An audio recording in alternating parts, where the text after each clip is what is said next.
Welcome to the Something to Gnaw On podcast, a short parable-style devotional, usually.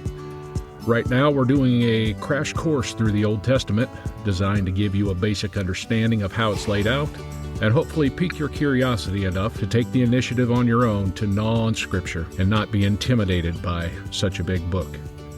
And if you're a seasoned student of the Bible, just look at this as a refresher course, and hopefully you'll begin to dig deeper into the Word. This episode is part 6 in the series, covering the book of Nehemiah. Peter Robinson was part of an advance team that visited Berlin about a month ahead of the president. Peter was a bit of an anomaly in the political world. He graduated from college and his first job was writing speeches in the White House, first for George H.W. Bush, then for Ronald Reagan. In this advance visit, they took a helicopter flight over or near the Berlin Wall. In an article he wrote in 2007, it's in the National Archives, and I have a link for you that I'll put in the show notes, he recounts the stark difference between East and West. One side was busy and vibrant. Buildings were in decent condition and architecturally advanced. And this West Berlin life ran right up to the wall. On the other side was what I would compare to the DMZ, a vast expanse, a void where nothing existed. In the background were the remnants of war, old buildings that still had the evidence of World War II shelling, Spandau Prison, and a large expanse of carefully raked gravel that ran right up to the wall. If footprints ever appeared in the gravel, the on-duty guard officer had better have a good explanation as to why someone made it past their defenses. Later that night, Peter broke away from the party to have dinner with a few locals. As happens to most non-residents, at some point Peter asked a question that brought the whole vibe at the table to a screeching halt. The overly gracious host turned red-faced and angry after his question.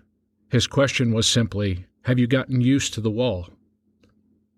One by one they began to recount their stories. One man recounted that his sister lives 25 miles away and he hadn't seen her for 20 years. Another man spoke of his daily walk past the guard tower with an interesting observation, quote, "That soldier and I speak the same language. We share the same history. But one of us is a zookeeper and the other is an animal. And I'm never certain which is which." End quote. Then the host spoke up, while pounding one fist into the palm of the other, saying, quote, "If this man Gorbachev is serious about all his talks of glasnost and perestroika, he can prove it. He can get rid of the wall." This line gripped Peter, and he immediately worked it into his speech, and Reagan loved it. For the next month, though, all the security agencies took potshots at this wording, trying to change the verbiage to soften the blow. They were upset at the uncertainty of Moscow's response. It had come to light that the speech would be heard live on the radio from Berlin to the Kremlin. After going toe-to-toe for a month with individuals like General Colin Powell and Secretary George Shultz and Howard Baker and all their henchmen, Reagan delivered Robinson's infamous line, "Mr. Gorbachev, open this gate. Mr. Gorbachev, tear down this wall." Delivered June of 1987. And if you know these names, you are officially old. And if you don't know these names, you're uneducated. I mean, undereducated. Oh, okay, I tease too much, but okay, moving on. In 1989, the wall finally came down. Families were reunited, and in a sense, prisoners were set free, and the oppressed found hope and a future. As our crash course takes us through the book of Nehemiah, there are two baseline elements, and the first has to do with the wall. Today's story is what I like to call an inverted illustration.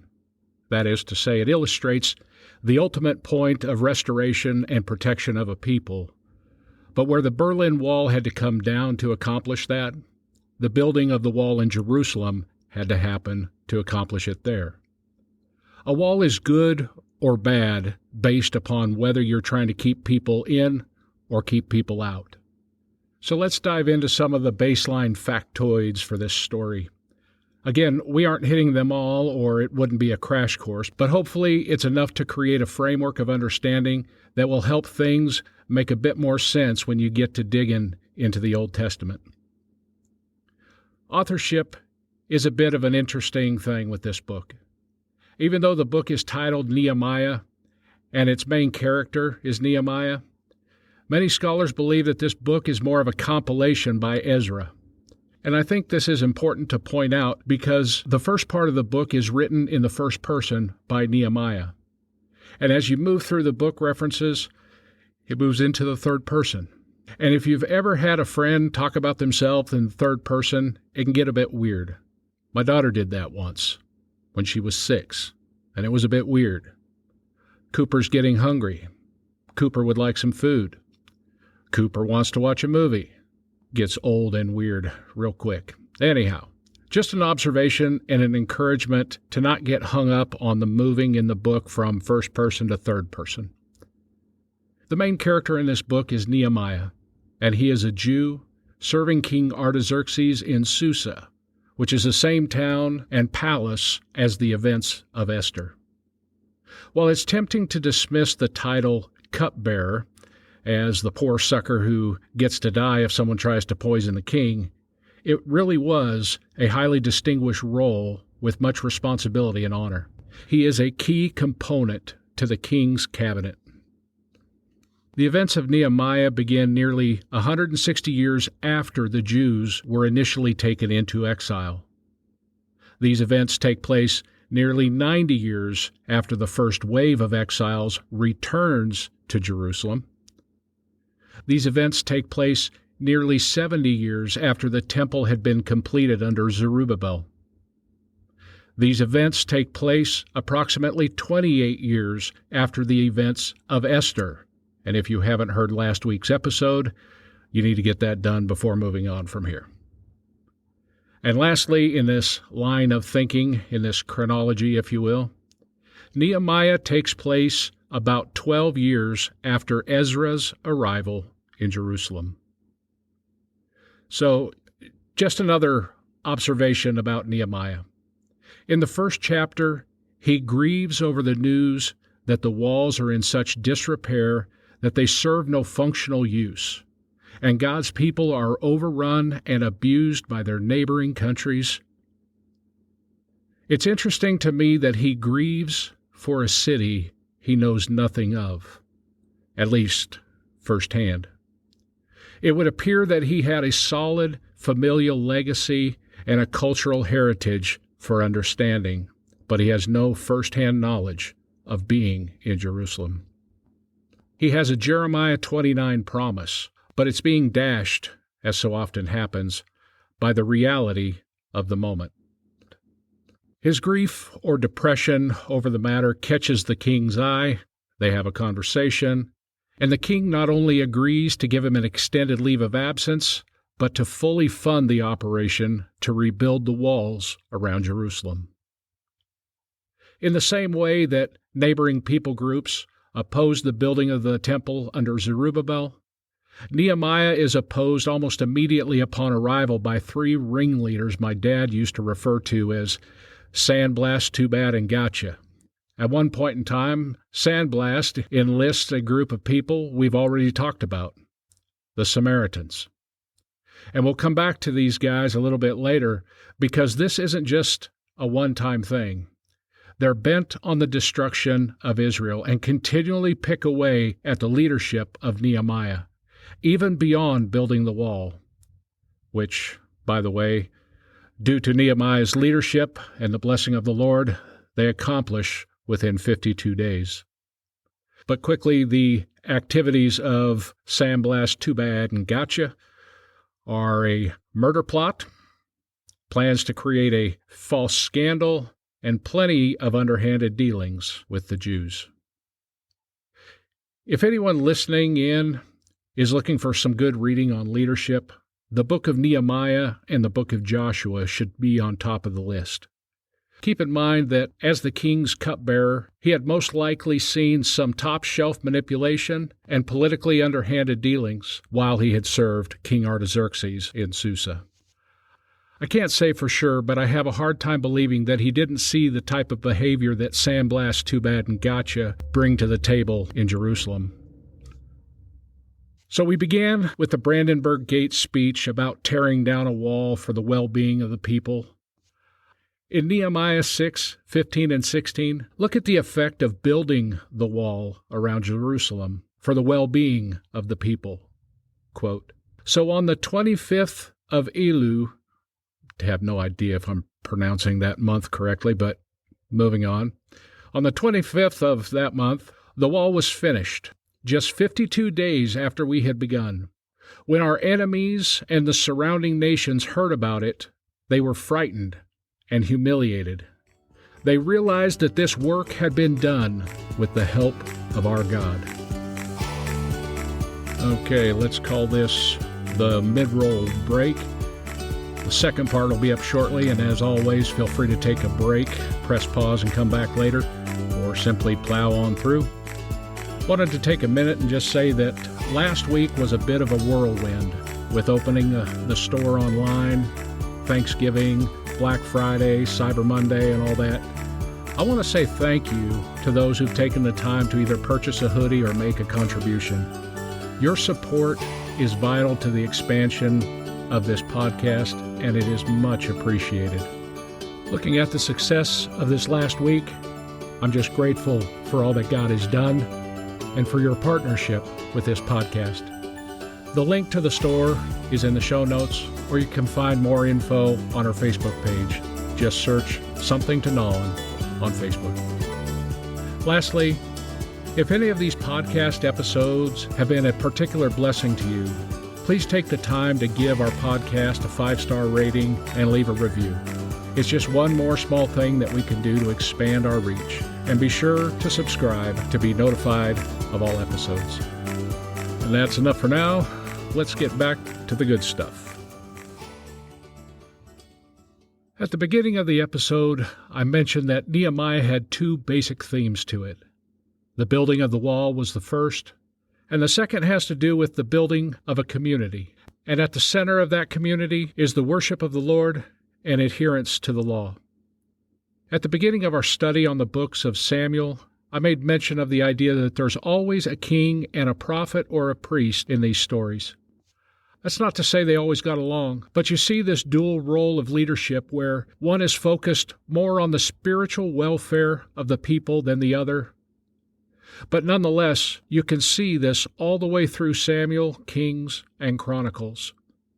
While I mentioned the name Zerubbabel in the beginning of Ezra, I didn't mention that, according to the genealogy of Jesus in Matthew chapter 1, Zerubbabel is the grandson of the last king of Judah.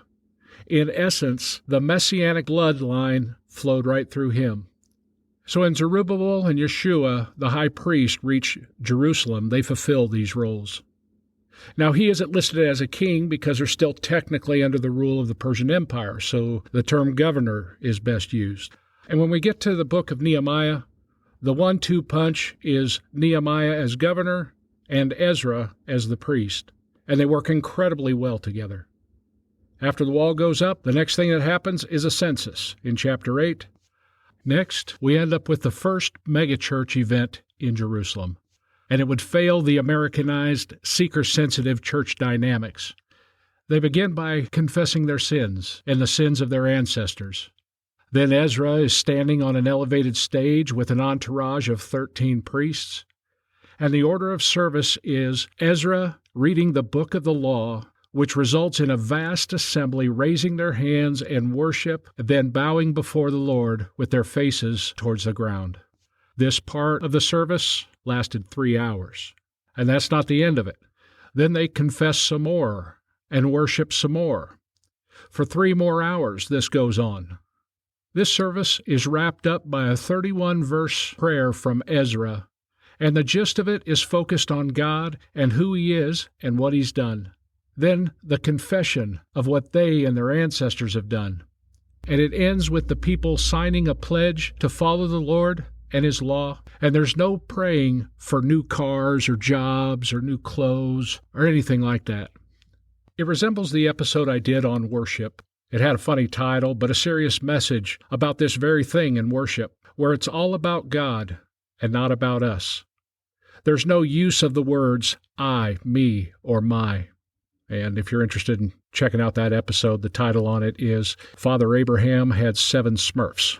And it'll make sense once you listen to it if you haven't already. Anyhow, this prayer that we're talking about with Nehemiah can be found in chapter 9.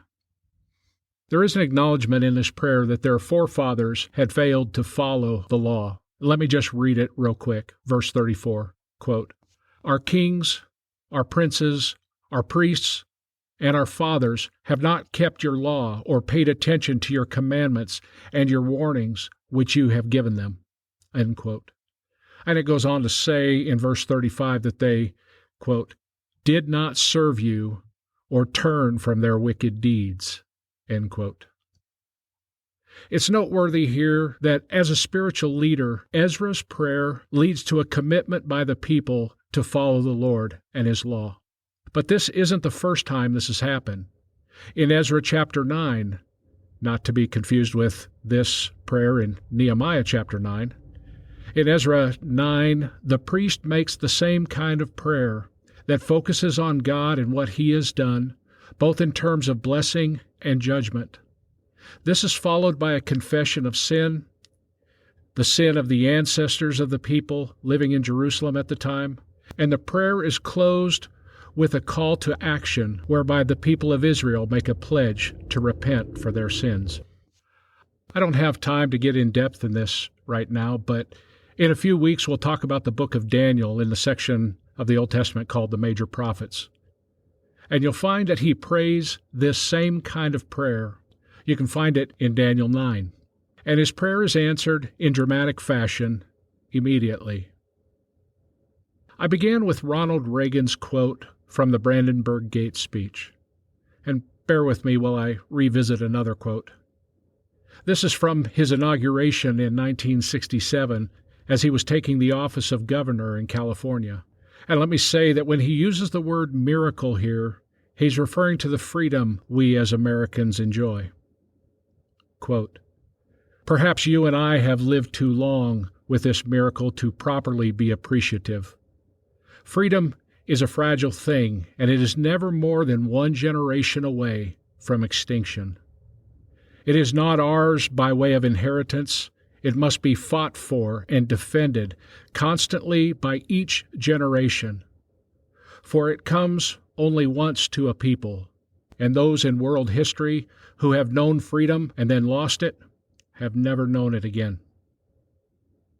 And we see this is true in the transition from Joshua into Judges. After Joshua, one generation keeps the standard and the next generation forgets it and begins this cycle of sinful madness.